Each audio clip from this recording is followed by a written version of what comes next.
O Presidente não governa, mas o Presidente é uma entidade independente, suprapartidária, que tem um papel moderador, um papel regulador, aliviador de tensões e exerce também uma magistratura de influência. E não deve ser um fator de perturbação. Além disso, deve ser um intérprete das causas nacionais e também, em certas circunstâncias, um mobilizador. Esse conceito de cooperação estratégica, que não vem, aliás, não decorre da Constituição. A Constituição fala de cooperação institucional. O que é que ela implica? Lealdade. Lealdade, o que não quer dizer que o Presidente e o Governo ou outros órgãos de soberania tenham que ter sempre os mesmos pontos de vista. O Presidente pode ter divergências, pode ter uma interpretação diferente do que é o interesse nacional, pode dizê-la em privado e pode dizê-la em público em certas circunstâncias, o que não deve ser um fator de perturbação. E esse conceito de cooperação estratégica tem subentendido a ideia de uma partilha de governação. E isso gera conflitualidade.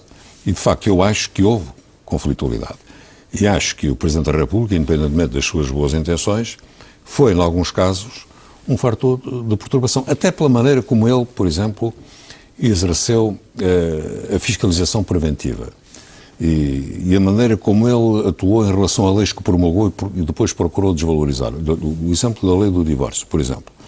O Presidente votou, a Assembleia da República confirmou, a seguir o Presidente envia uma mensagem à Assembleia da República criticando a lei. Isto não é muito normal.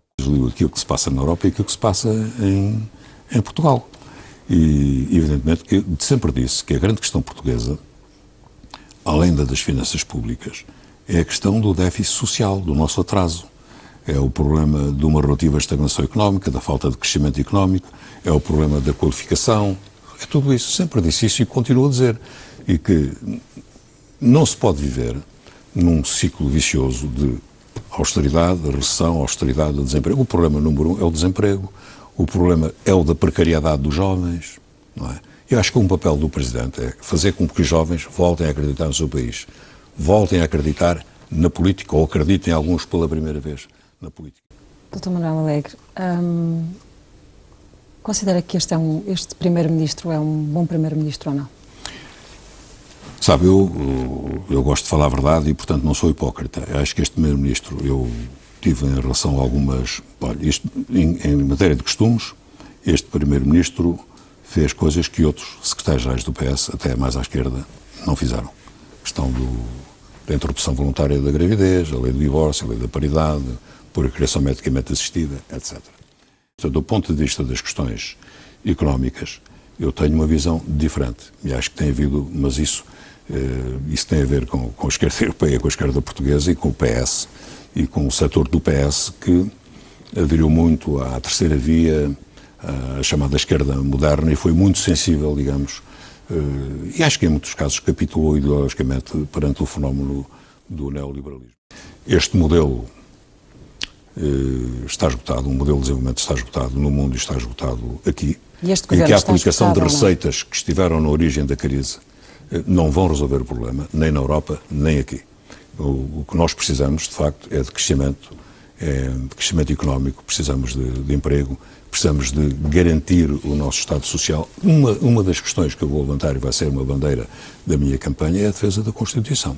Não apenas nos seus aspectos formais, mas nos seus aspectos substantivos, porque a nossa democracia nasceu de uma revolução, nasceu de um processo que consagrou depois na Constituição não só os direitos, liberdades e garantias, mas os direitos sociais como direitos humanos fundamentais. Nessa área da Constituição pensa que não se deve mexer de todo?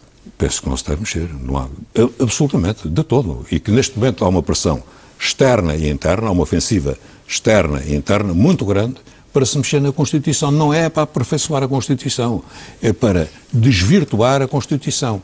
Não é para rever a Constituição, é para rever ou subverter a própria democracia. E, portanto, eu disse aí que não sou neutro. Evidentemente compete aos deputados decidir, não é? Mas eu, como candidato e como cidadão, não serei neutro na defesa do Serviço Nacional de Saúde, da escola pública, da segurança social, dos direitos sociais que são inseparáveis dos direitos políticos. A questão da juventude é uma questão muito preocupante, porque eu pertenço a uma geração que teve o problema da ditadura e o problema da guerra, não é? Mas que não tinha o problema do primeiro emprego. As pessoas acabavam os seus estudos e sabiam que, normalmente, essa situação estava resolvida.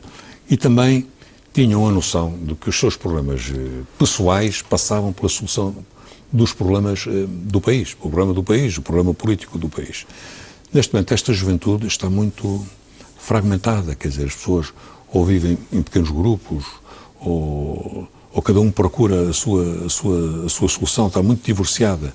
Não quer dizer que não se interesse, eu tenho filhos, não é? Filhos novos, não se interesse pela questão pública e pelos problemas do país. Mas esta precariedade do emprego, a dificuldade de arranjar casa, a dificuldade de constituir família, uma certa descrença no país, alguns bons que se vão embora, a noção de que em Portugal o mérito não é compensado, o talento não é compensado, a criatividade não é compensada. Eu ouço isto em pessoas de muita qualidade e que querem sair. Este sentimento em relação ao país é muito preocupante da parte da juventude. A juventude tem que voltar a acreditar em Portugal, perceber que Portugal vale a pena e tem que se bater, tem que voltar a ser insubmissa, mas insubmissa coletivamente.